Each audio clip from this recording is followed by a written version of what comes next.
Hello student, today I am going to teach you one law of the first chapter, which is called Coulomb's law. Coulomb's law in electrostatics. Electrostatics.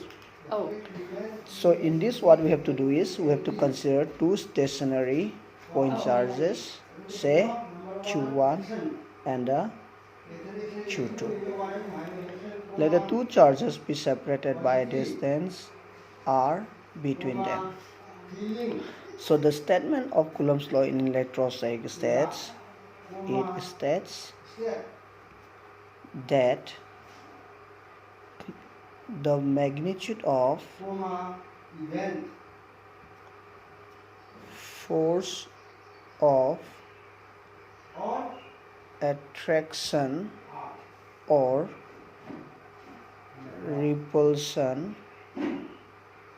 between any two stationary point charges is directly proportional to the product of magnitude of the two charges and inversely proportional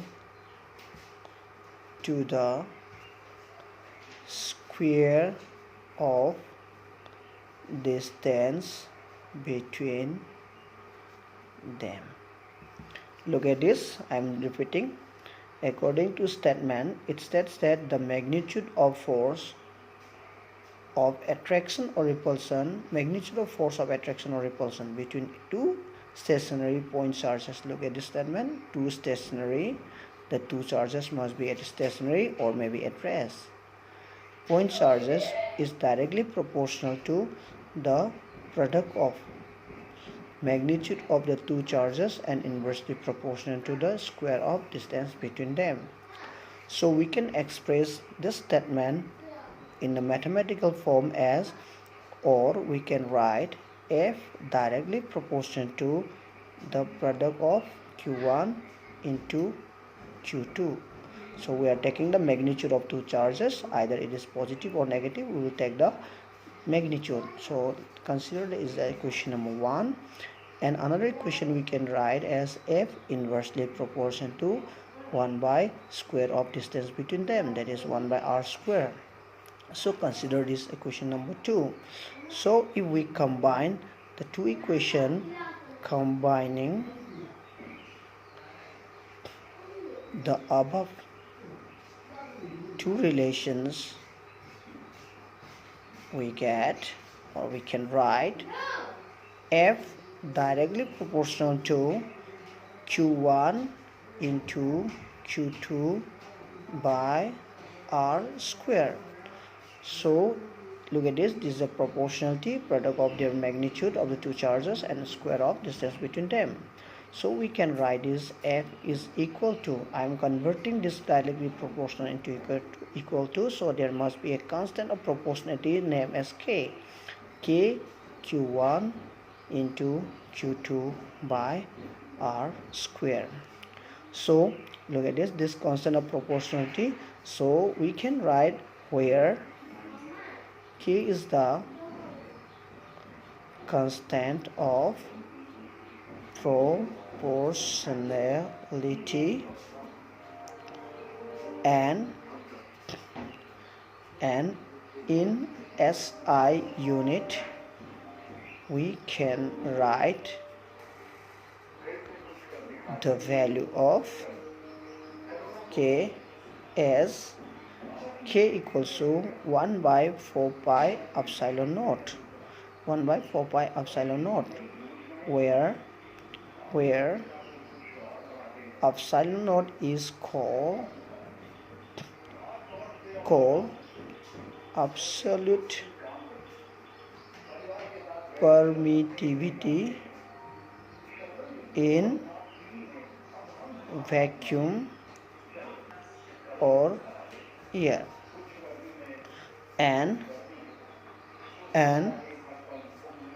its value is 8.854 into 10 power minus 12, 8.854 into 10 power minus 12, and Newton inverse आएगा क्योंकि this epsilon not will be here 1/4 pi epsilon not. So Newton inverse coulomb square and meter inverse square. So the value of epsilon naught will be Newton Coulomb square Newton inverse meter inverse square. So look at this. So this is the value of epsilon naught. If we put the value of epsilon naught here, the value of k, then the value of k is found to be approximately equals to 9 into 10 power 9, and the unit will be, the value of unit will be Newton meter square per Coulomb inverse square. So I will write this as equation number 3 here. So we can write equation number 3 as F is equal to 1/4 pi epsilon naught Q1 Q2 by r square. Here Q1 Q2 is the magnitude of the two charges, or we can also write F is equal to 9 into 10 power 9 Q1 into Q2 by r square. So this is what we have, the Coulomb's law in electrostatic, the magnitude of force between any two charges Q1 and Q2. This is the required